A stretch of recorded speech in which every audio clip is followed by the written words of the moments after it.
Thank you, Mr. Chairman. I really just want a couple of quick points. I wanted to pick up on the double standards here. We're talking about the need for decentralisation in Ukraine, and we're also talking about the need to respect Ukrainian sovereignty. Of course, when Ukraine joins the European Union in some years to come, as so many people in this place really seek that as ultimate goal, of course, decentralisation goes the other way back to these institutions, and there is, as we see across the 28 member states, a distinct lack of respect for sovereignty.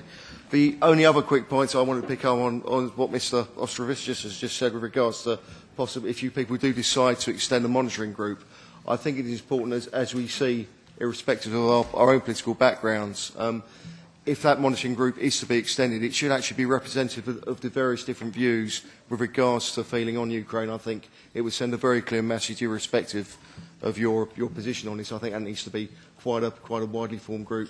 We indeed have people with concerns coming from all angles, and that should be reciprocated if you people do decide to extend the size of the monitoring group. Thank you, Mr. Chairman. Thank you.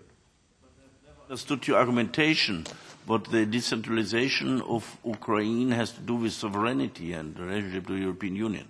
This argument and this logic I have never understood. Perhaps you can help me to understand that.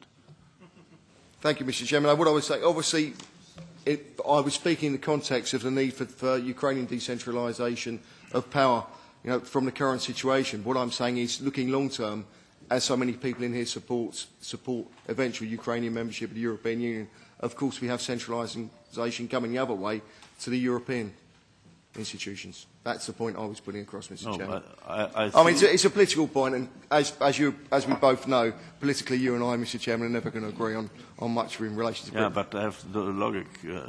Sometimes I understand the logic of arguments which are not my arguments. I understand the logic of that. Well, I'm sorry you don't understand my logic. A very clear rule is that of the European Union that every country has a sovereign right of their internal organization.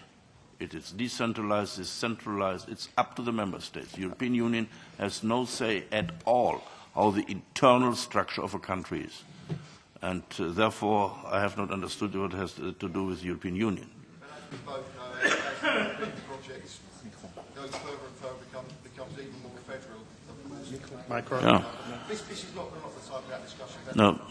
Look, federalism in a German and Central European understanding is decentralization. It's the same word. Federalism and decentralization is the same word. So do not come from the English understanding of the word federal.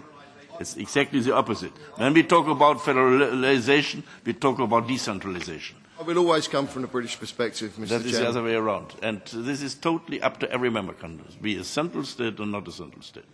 Nothing to do with the European Union. And Mrs. Kalniete.